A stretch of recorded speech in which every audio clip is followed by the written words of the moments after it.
परम पूज्य गुरुदेव परम रमिया माता जी ने अपने जीवन को तपाया और जीवन को तपाने के पश्चात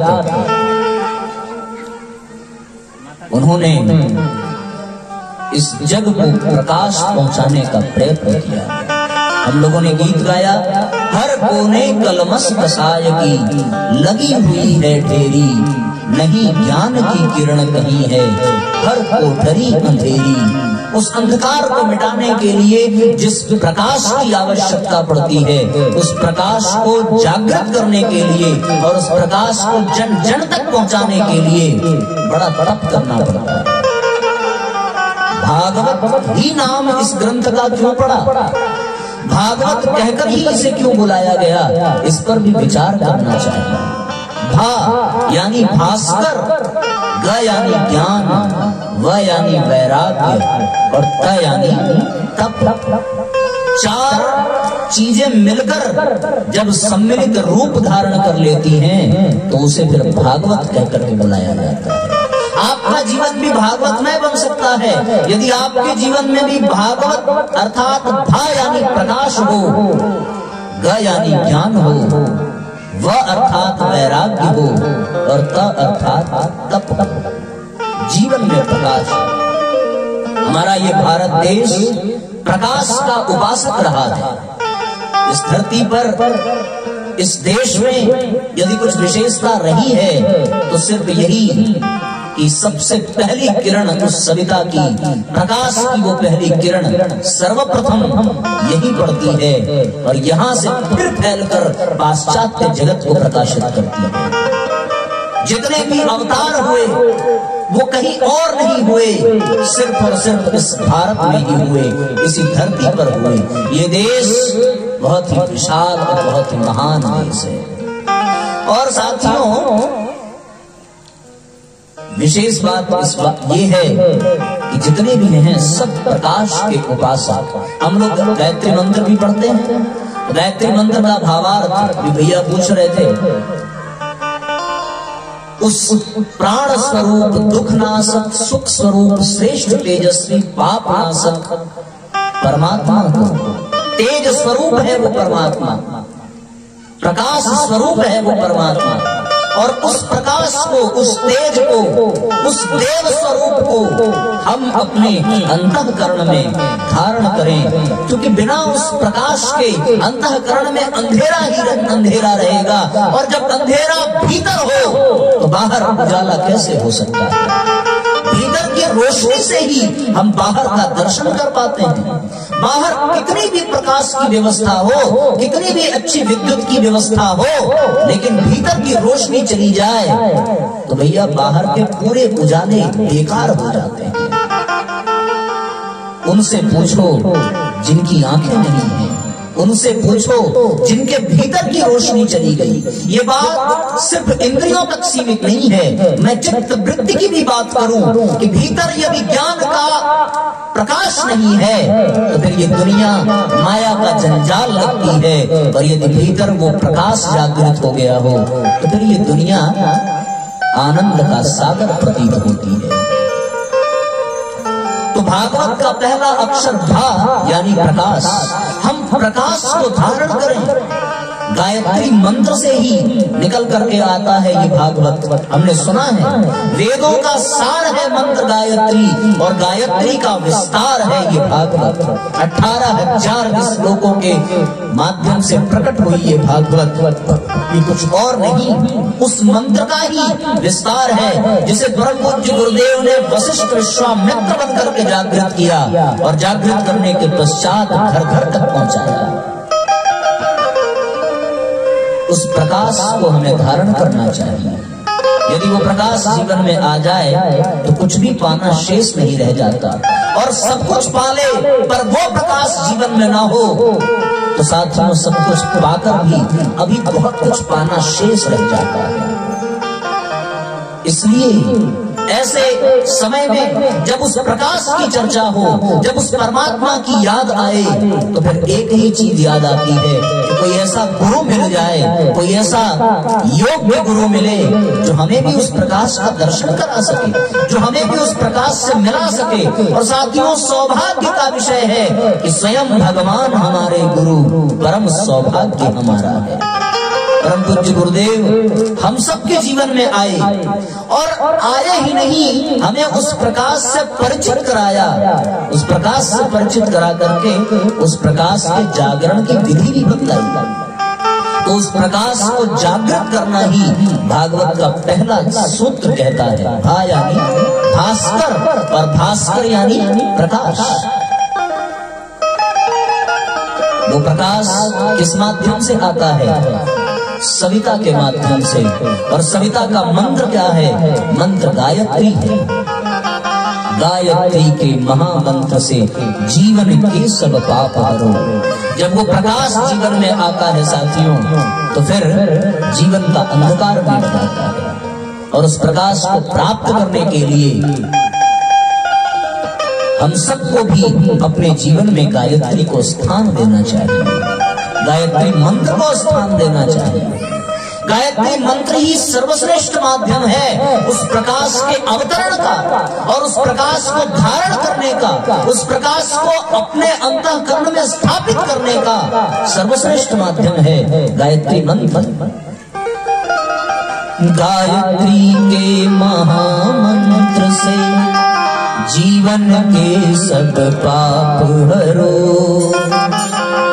सुंदर सुखी बनेगा जीवन, गायत्री का जाप करो। गायत्री के महामंत्र से जीवन के सब पाप हरो। सुंदर सुखी बनेगा जीवन, गायत्री का जाप करो। गायत्री के महामंत्र से जीवन के सब पाप हरो। सुंदर सुखी बनेगा जीवन, गायत्री का जाप करो। ओम भूर्भुवः स्वः तत्सवितुर्वरेण्यं भर्गो देवस्य धीमहि धियो यो नः प्रचोदयात्। ओम, आइए सभी एक साथ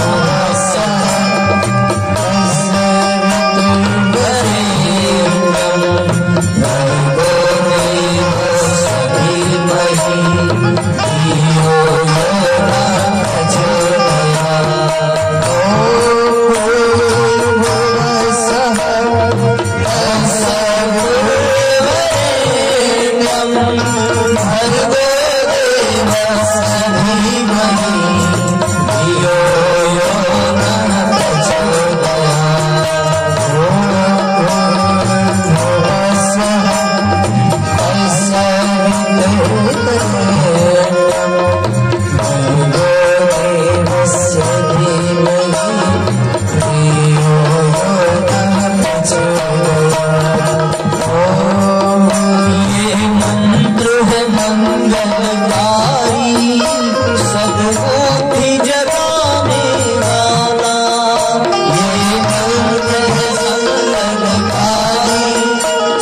बनेगा जीवन, गायत्री का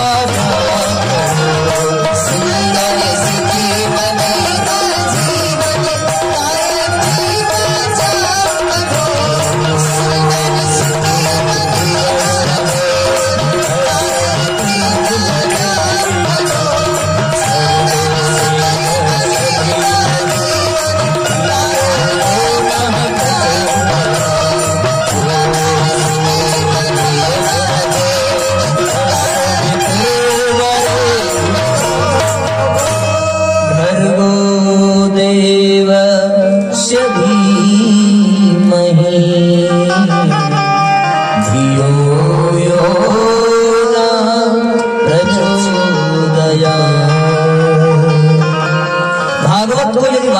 समझना हो साथियों, तो परम पूज्य गुरुदेव की योजना को समझने की आवश्यकता है। जिसने परम पूज्य गुरुदेव की योजना को समझ लिया वो भागवत को समझ सकता है, वो भागवत को जान सकता है। इसलिए भा यानी प्रकाश, उस प्रकाश से जोड़ने का कार्य किया परम पूज्य गुरुदेव ने और माध्यम बनाया माँ गायत्री को।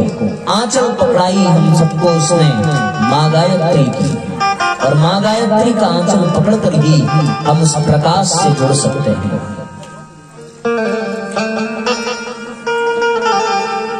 जो प्राणों का त्राण करे वो गायत्री, और प्राणों का त्राण बिना प्रकाश के संभव नहीं है। वो प्रकाश गायत्री के माध्यम से ही, गायत्री मंत्र के माध्यम से ही आ सकता है हम सभी के जीवन में। माँ का आंचल पकड़ लेने के पश्चात सारी जिम्मेदारी फिर माँ की हो जाती है। वो ब्रह्म, वो सविता जिसे निराकार लोग निराकार के उपासक प्रकाश के रूप में देखते हैं, वही प्रकाश जब साकार का रूप धारण करती है तो वो गायत्री बन जाती है। निराकार न कोई उसकी आकृति हो, पर जब वो आकृति धारण करे तो माँ का स्वरूप बना करके वो चेतना इस धरती पर आती है और अपने बच्चों का लालन पालन पोषण करती है। जिन जिन ने माँ गायत्री का आंचल पकड़ लिया, जिन जिन ने परम पूज्य गुरुदेव की उंगली पकड़ ली, उसके जीवन में प्रकाश का अवतरण प्रारंभ हो जाता है। उसका जीवन प्रकाश से ओतप्रोत हो जाता है। तो भागवत का पहला सूत्र भा यानी भास्कर, और भास्कर का अर्थ यानी प्रकाश। प्रकाश से जुड़े, उस प्रकाश का ध्यान करें, उस प्रकाश को अपने भीतर वर्ण करें और उसके तेज से अपने भीतर के कसाय कलमश को मिटा दें, समाप्त कर दें, है ना। उस तेज स्वरूप, देव स्वरूप, पापनाशक भर्ग से विनाश करें उस अंधकार का, उस पाप का, उस कसाय कलमश का जो हमारे अंतःकरण में विद्यमान है। तो भागवत का ये पहला सूत्र भास्कर, प्रकाश से जुड़ जाना। और अगला क्या है? ज्ञान। गय अर्थात ज्ञान। प्रकाश जब जीवन में आता है तो साथियों ज्ञान प्राप्त होता है, ज्ञान की जागृति होती है। ज्ञान कहीं बाहर नहीं है, ज्ञान को कहीं से अर्जित नहीं करना है। जन्म जन्मांतर की समस्त विद्याएं, समस्त ज्ञान, वो ज्ञान जो परमात्मा ने सृष्टि के प्रारंभ में ब्रह्मा जी को दिया था, वो ज्ञान जो परमात्मा ने सृष्टि के प्रारंभ में भगवान सूर्य को प्रदान किया था, और वो ज्ञान जो सूर्य ने अपने पुत्र वैवस्वत मनु को प्रदान किया, वो वैवस्वत मनु जिन्होंने अपने पुत्र इक्ष्वाकु को प्रदान किया, और वो परंपरा से जो ज्ञान चला आ रहा है, वही ज्ञान जो महाभारत के युद्ध से पूर्व कुरुक्षेत्र के मैदान में भगवान कृष्ण ने अर्जुन को प्रदान किया था, वो ज्ञान कहीं बाहर नहीं है, वो ज्ञान हमारे भीतर है, हमारे अंतःकरण में है, हमारे चित्त में है। बस अज्ञान के अंधकार ने उस ज्ञान को ढक दिया है। उस अज्ञान को मिटाने के लिए उस प्रकाश की आवश्यकता है, और जब प्रकाश उस अंधकार को मिटा देता है तो वो ज्ञान स्वतः प्रकट हो जाता है। और ज्ञान के जागृत हो जाने से साथियों भागवत का तीसरा सूत्र व अर्थात वैराग्य जागृत हो जाता है। और जिसके जीवन में वैराग्य नहीं है उसके जीवन में राग होता है। राग मोह का कारण है, राग भव बंधनों का कारण है। जिसके जीवन में राग हो वो परिवार, बच्चों, पत्नी आदि आदि में अपने जीवन को व्यर्थ गंवा देता है। पर जिसके जीवन में वैराग्य हो वो पत्नी का त्याग भले न करे, वो गृहस्थ का त्याग भले न करे, पर जैसे कीचड़ में कमल खिलता है और कमल के पत्तों पर जल का कोई निशान मात्र नहीं रह जाता, उसकी कोई आसक्ति नहीं होती, उसी प्रकार व्यक्ति निरासक्त होकर गृहस्थ का पालन करते हुए वैराग्यपूर्ण जीवन व्यतीत करता है और उस परम चेतना को प्राप्त करता है। यात्रा प्रारंभ होती है उस प्रकाश से। हम भी तो उस प्रकाश के पिंड मात्र ही हैं। उस प्रकाश के रूप में ही हम माँ के गर्भ में प्रवेश करते हैं। उस प्रकाश के रूप से ही ये समस्त सृष्टि का संचालन होता है। कल्पना करो, सूर्य क्या है? प्रकाश का एक पुंज तो है। यदि सूर्य न हो तो कौन इस धरती पर अन्न उपजाएगा? यदि सूर्य न हो तो कौन हम सबको सक्रिय करेगा? यदि वो प्रकाश न हो तो कौन अंधकार को मिटाएगा? और यदि वो प्रकाश न हो तो फिर दिन का शुभारंभ कैसे होगा? इसलिए जीवन में प्रकाश आना चाहिए और परम पूज्य गुरुदेव ने उसी प्रकाश को माँ गायत्री के रूप में दिया। क्यों? सिर्फ इसलिए कि बच्चों का संबंध अपने माँ से बहुत सुनहरा होता है, बहुत आनंददायक होता है। वो परमात्मा जो ब्रह्मांड में सविता के रूप में विद्यमान है, प्रकाश के रूप में विद्यमान है, परम पूज्य गुरुदेव ने गायत्री के रूप में इस सृष्टि पर अवतरित कराया और गायत्री मंत्र को फिर से जागृत किया कि हम उस प्रकाश को माँ से, माँ जैसा और पुत्र जैसा संबंध बना सकें। तो भागवत के पहले सूत्र को जानने के लिए प्रकाश का धारण करना अर्थात माँ गायत्री से संबंध स्थापित करना। हम उसे माँ मानकर तो देखें। माँ तो हमेशा चाहती है कि उसके बच्चे उसे एक बार पुकारे तो सही, उसे एक बार आवाज तो लगाएं। वो दौड़ी भागी सारे काम छोड़ करके चली जाती है। कितनी भी काम में व्यस्त हो, ये माताओं का स्वभाव है।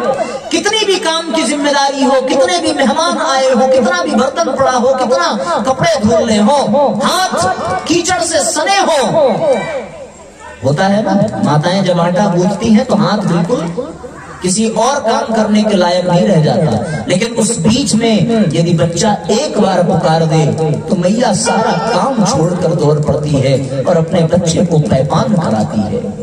कितनी भी जिम्मेदारी हो, पर माँ अपने बच्चे की किलकारी को नजरअंदाज नहीं कर सकती। उसी प्रकार परम पूज्य गुरुदेव ने माँ गायत्री को हम सबको माँ गायत्री से जोड़ा है, हम सबके जीवन में एक संबंध स्थापित किया है। और मानने की बात है, हम कहते भले हैं तुमेव माता च पिता तुमेव, पर सचमुच मान के तो देखो, क्या हमने कभी माँ गायत्री के सामने माँ और पुत्र की भांति वार्तालाप किया? हम मंदिर में जाते हैं माँ की प्रतिमा के सामने, यदि हम भी उन्हें सचमुच अपनी माँ माने और अपनी हर समस्या रखें तो फिर हमारी भी माँ गायत्री भगवान रामकृष्ण के काली की तरह हमसे बात करेगी और हमारा मार्गदर्शन करेगी। माँ तुम्हारे ही पुत्र हैं हम, हृदय में विराजो हमारे। माँ से प्रार्थना करो। यदि जीवन में प्रकाश चाहिए तो माँ से प्रार्थना करो। और प्रकाश जब आता है तभी ज्ञान की प्राप्ति होती है। क्या विशेष व्यवस्था है परम पूज्य गुरुदेव की कि पहले माँ गायत्री को अवतरित करते हैं और उसके बाद ज्ञान की धारा बहाने के लिए 3300 से भी अधिक पुस्तकों की रचना करते हैं। तो प्रकाश की भी व्यवस्था गुरु जी ने की। ज्ञान को जन जन तक पहुंचाने के लिए साहित्य का सृजन किया और उस साहित्य का सृजन करने के पश्चात फिर आदेश क्या दिया कि चलो अब समय दान करो, अर्थात परिवार और बच्चों से थोड़ा बाहर निकलो और बाहर निकलकर समय दान करो, उस ज्ञान को घर घर पहुंचाओ। तो पहले ज्ञान से जुड़ने के लिए हमें प्रकाश को तो धारण करना पड़ेगा। प्रकाश को धारण करने के लिए गायत्री मंत्र को धारण करना पड़ेगा और माँ से माँ जैसा संबंध बनाना पड़ेगा। वो संबंध तब बनेगा जब हम माँ से प्रार्थना करें। माँ तुम्हारे ही पुत्र हैं हम, हृदय में विराजो हमारे। माँ तुम्हारे ही पुत्र हैं हम, हृदय में विराजो हमारे। अपने आंचल में हमको बिठा लो, अपने आंचल में हमको बिठा लो। फूल अपने आंचल में हमको बिठा लो, अपने आंचल में हमको बिठा लो। दूर हो जाएंगे पाप सारे, दूर हो जाएंगे पाप सारे। माँ तुम्हारे ही पुत्र हैं हम, माँ तुम्हारे ही पुत्र हैं हम, हृदय में विराजो हमारे। एक साथ प्रार्थना करिए, एक साथ तालियां बजाइए।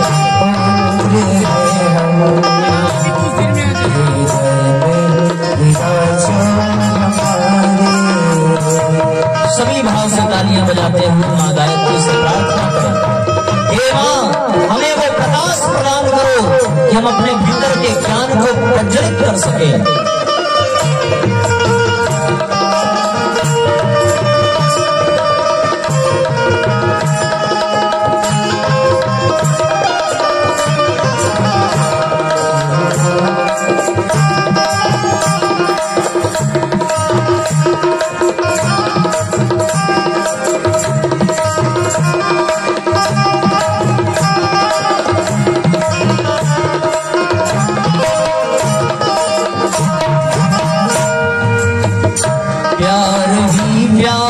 तुमसे मिला है मेरा जीवन, तुम्हीं से खिला है।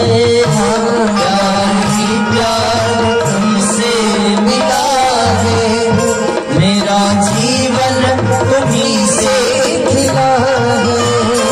प्यार ही प्यार तुमसे मिला है, मेरा जीवन तुम्हीं से खिला है।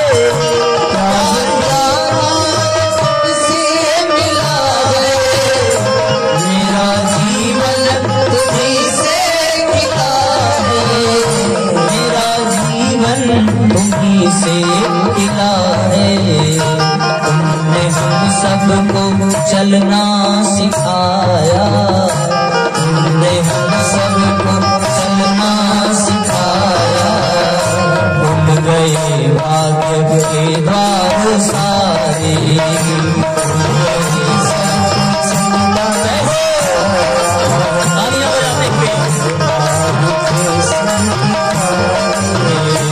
तुमने हम सबको चलना सिखाया।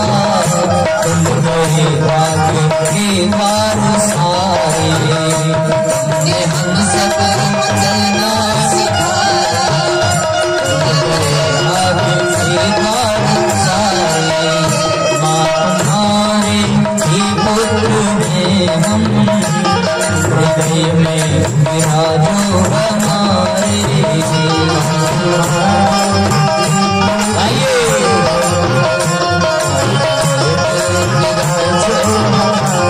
बोलिए गायत्री माता की, बोलिए परम वंदनीय माता जी की। तो भैया प्रकाश प्राप्त करना है तो उस प्रकाश से जुड़ना पड़ेगा, और वो प्रकाश परम पूज्य गुरुदेव ने माँ गायत्री के रूप में अवतरित कराया है, गायत्री मंत्र के रूप में अवतरित कराया है। जब प्रकाश जागृत हो जाए, सद्बुद्धि की देवी है ना, सद्बुद्धि बिना ज्ञान के तो नहीं आ सकता। सद्बुद्धि चाहिए तो ज्ञान होना चाहिए, विवेक होना चाहिए, प्रज्ञा जागृत होनी चाहिए। जहाँ सुमति तहाँ संपत्ति नाना, जहाँ कुमति तहाँ विपत्ति निदाना। सुमति चाहिए ना, सद्बुद्धि चाहिए ना। तो प्रकाश से जुड़ने के बाद सद्बुद्धि प्राप्त करने के लिए उस परम ज्ञान की आवश्यकता पड़ती है, और उस ज्ञान को जागृत करने का माध्यम दो ही है, या तो स्वाध्याय या तो सत्संग। सत्संग हमें हमेशा मिल नहीं सकता, पर स्वाध्याय तो हम हमेशा कर सकते हैं। और स्वाध्याय के लिए परम पूज्य गुरुदेव ने 3300 से भी अधिक पुस्तकें लिखी थी। कल्पना करके देखो, लालटेन की रोशनी में गुरुदेव की आंखें लाल हो जाया करती थी, पर उतनी पुस्तकें लिखने के लिए किस भाव ने प्रेरित किया? बस इसी भाव ने कि दुनिया अज्ञान के अंधकार में तड़प रही है, दुनिया अज्ञान के अंधकार में तड़प तड़प कर अपने आत्मदाह करने की स्थिति में है। उस ज्ञान को मिटाना है तो अखंड ज्योति को जलाना पड़ेगा, और अखंड ज्योति को जलाने के लिए साहित्य के माध्यम से घर घर ज्ञान पहुंचाना पड़ेगा। और उस ज्ञान को पहुंचाने के लिए गुरुदेव ने साहित्य इतना रचा, अपने वजन से 5 गुना अधिक गुरुदेव ने 3300 पुस्तकें लिखी, और गुरुजी के शरीर का वजन कुछ और उससे 5 गुना अधिक वजन परम पूज्य गुरुदेव ने साहित्य के रूप में दिया। एक बात समझ लेना, यदि हम गुरुजी से जुड़े हैं, यदि हम प्रकाश से जुड़े हैं, और हम यदि युग साहित्य को ना पढ़ें और जन जन को ना पढ़ाएं, तो फिर ये बहुत बड़ी बेईमानी होगी। अखंड ज्योति घर में आ जाए और वो पड़ी रहे, तो साहब ये तो ईमानदारी नहीं है। पढ़ो और पढ़ाओ, ये गुरुजी का काम है। तो ज्ञान जागृत हो जाए साथियों, तो जीवन में वैराग्य आता है, और वैराग्य जीवन में जागृत हो, इसके लिए परम पूज्य गुरुदेव ने समयदान और अंशदान की बात कही थी। हम अपने जीवन के कुछ अंश भगवान के काम के लिए निकालें, जीवन का कुछ समय भगवान के काम के लिए निकालें, कुछ समय दान करें, कुछ अंश दान करें। यही तो युग धर्म है, आज का युग धर्म है ये। आज किसी समुद्र पर पुल बांधने की आवश्यकता नहीं है, किसी समुद्र को पाटने की आवश्यकता नहीं है। आज साथियों किसी गोवर्धन को उठाने की भी आवश्यकता नहीं है। आज साथियों कोई महाभारत का संग्राम लड़ने की आवश्यकता नहीं है। आज साथियों किसी कंस को मारने की जरूरत नहीं है। आज किसी रावण को पराजित करने की आवश्यकता नहीं है। आज किसी सीता को वापस लाने की आवश्यकता नहीं है। आज आवश्यकता है अज्ञान के अंधकार को मिटाने की। आज आवश्यकता है कुविचारों को हटाकर सुविचारों की स्थापना करने की। आज आवश्यकता है चिंतन चरित्र व्यवहार को श्रेष्ठ बनाने की। आज आवश्यकता है गुण कर्म स्वभाव के परिमार्जन की। और ये कब संभव होगा? ये तभी संभव होगा जब हमारे जीवन में समयदान अंशदान की प्रवृत्ति जागृत हो, और हम अपने जीवन में परम पूज्य गुरुदेव के विचारों को धारण करके जन जन को उनके विचारों से जोड़ सके। ये तभी संभव होगा, तब जाकर के जीवन में वैराग्य आएगा।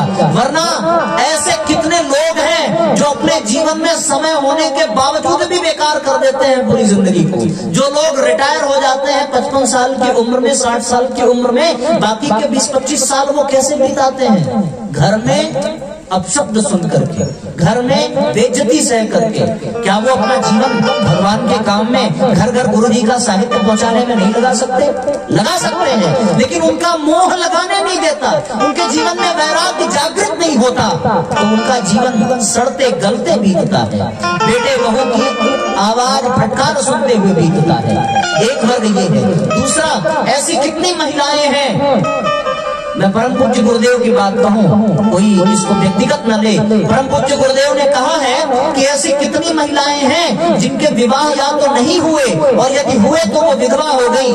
ये बहुत भगवान की कृपा है, गुरुदेव के ये शब्द हैं, ये मैं नहीं कह रहा। गुरुजी ने ये कहा है कि जो विधवा हो गई या जिनके किसी कारणवश विवाह नहीं हो सके, उनको ये मानना चाहिए कि भगवान उनसे प्रसन्न है। क्यों? क्योंकि उनके पास परिवार के बंधनों में जकड़ने के लिए कोई बाध्यता नहीं है, उनको कोई बांध नहीं सकता, कोई रोक नहीं सकता। तो क्या वो अपना जीवन गुरुजी के साहित्य के प्रचार में नहीं लगा सकती? उनको तो पति की जिम्मेदारी नहीं, उनको तो बच्चों की जिम्मेदारी नहीं, और यदि समय है तो फिर युग धर्म निभाने के लिए लगाना चाहिए। गुरु जी के साहित्य यही तो वैराग्य है। अपने परिवार और अपने स्वार्थ से ऊपर उठ करके जो राग को मिटा करके जीता है वही सच्चा वैरागी है साथी।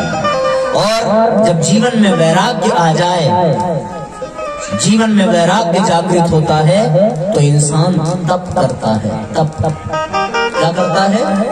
क्या करता है? तप करता है। और परम पूज्य गुरुदेव ने साथियों ये दो तप बताए, अंशदान और समयदान। आज के समय में कौन सा तप श्रेष्ठ है? कल्पना करके देखो, आज के समय में ये तप नहीं है कि हम घंटों बिना खाए रह जाएं। ये कोई तप है क्या? आज के समय में ये तप नहीं है कि हम घर बार छोड़ करके जंगल में चले जाएं। अब तो कहीं जंगल मिलेंगे भी नहीं, हर जगह आदमी मिलेंगे, न कहीं वृक्ष रह गए न वन रह गया। कहाँ जाओगे तप करने? नदी के किनारे जगह नहीं है, कहाँ जाओगे तप करने? तप ये नहीं है कि घर छोड़कर चले जाओ, तप ये भी नहीं है कि मालाएं दिन भर सटकाते रहो और मन कहीं और घूम रहा हो, ये कोई तप नहीं है। तप ये भी नहीं है कि व्रत के नाम पर बढ़िया बढ़िया मलाई वाला मालपुआ खाते रहो, ये भी तप नहीं है साथियों। अरे उससे सादा भोजन तो इंसान जब भूखा नहीं रहता तब खाता है, और जिस दिन गलती से भूखा रह जाए उस दिन तो फिर खोए की बर्फी चलती है, उस दिन तो फिर घी के लड्डू चलते हैं, उस दिन तो फिर क्या क्या आइटम निकल गया साहब, साबूदाना की पकौड़ी तो साबूदाना की टिकिया, तो फिर दुनिया भर का सिंगाड़े के आटे की क्या गरम गरम कचौड़ी। मतलब देख करके इंसान का मन करे आज हम भी व्रत रहेंगे। हम लोग जब छोटे छोटे होते थे तो ये भाव जगता था। तो ये तप नहीं है, ये व्रत नहीं है। आज का सबसे बड़ा तप है साथियों युग धर्म का, और वो क्या है? समय दान करना। जरा घर की सुख सुविधा छोड़कर बाहर तो निकलो। आप अखंड ज्योति लेकर के और गुरु जी के साहित्य लेकर के अपने पड़ोसी के पास जाओ तो सही, वो कुछ अपशब्द कहेगा, वो यही कहेगा कि भैया कितना कमा लेते हो गुरु जी की किताब बेच करके। इस शब्द को बर्दाश्त करना तप है साथियों, सच्चा तप ये है। कोई ये कहे कि तुम क्या बार बार मेरे दरवाजे पर गुरु जी की किताब लेकर के चले आते हो, तुम फालतू हो क्या? तो तुम कहना कि भैया मैं फालतू नहीं हूँ, मैं तो पालतू हूँ, और मुझे पालने वाला मेरा गुरु है। इसको सुनना तप है और इसको बर्दाश्त करना तप है। सच्चा तप ये है साथी। तो कभी ऐसा तप करके देखो, है ना? तप ये तो जीवन में तप आता है, तब जाकर के भागवत पूरी होती है। पूरी भागवत सुन लो, प्रकाश से न जुड़ो, ज्ञान जागृत ना हो, वैराग्य जागृत ना हो, और जीवन में तप ना हो, सुनना बेकार है। तो फिर से कहे दूं कि भागवत यानी भा यानी प्रकाश से जुड़ना। प्रकाश अर्थात माँ गायत्री से, सविता से जुड़ना, गायत्री मंत्र से जुड़ना, और फिर जीवन में ज्ञान का अवतरण, ज्ञान के अवतरण के लिए गुरुदेव के साहित्य को पढ़ना। और फिर वैराग्य कब? जब गुरु जी के साहित्य को घर घर पहुंचाने का भाव जगे, अपने परिवार, अपने घर, अपने बच्चों, अपनी आवश्यकताओं को समेट कर बचे हुए धन को, बचे हुए समय को भगवान के काम में लगा सकें, इसको वैराग्य कहते हैं। गुरु जी ने तो ये भी कहा है कि तुम मुझे समय दो तो मैं तुम्हारा समय बढ़ा दूंगा, और यदि समय नहीं दोगे तो फिर मैं तुम्हारा समय समाप्त कर दूंगा, है ना? अभी कल बात कर रहा था आपकी दादी जी से, वो इस समय कहाँ? बलिया में। 85 साल की उम्र भैया बता रहे थे, और उनकी हमने आवाज सुनी। देखो, उन्होंने गुरु जी के काम के लिए समय दिया तो गुरु जी ने उनका समय बढ़ा दिया। कौन जीता है 85 साल तक आज के समय में? 60 साल तक जीते जीते तो गुर्दा खराब हो जाता है, बस 65 साल पहुंचते पहुंचते साहब फेफड़ा जवाब दे देता है। 70 साल जो डांक जाए वो समझो महापुरुष है, और जो 85 पार कर रहा हो, इसका मतलब है कि उनने भगवान के लिए समय दिया तो भगवान ने उनका समय बढ़ा दिया। जीना चाहते हो तो भगवान के लिए समय दो, इसको ही वैराग्य कहते हैं। और जब ये भाव जगे तो समय दान और अंशदान, यही दो तप परम पूज्य गुरुदेव ने बताए, तो भागवत जीवन में उतर जाती है।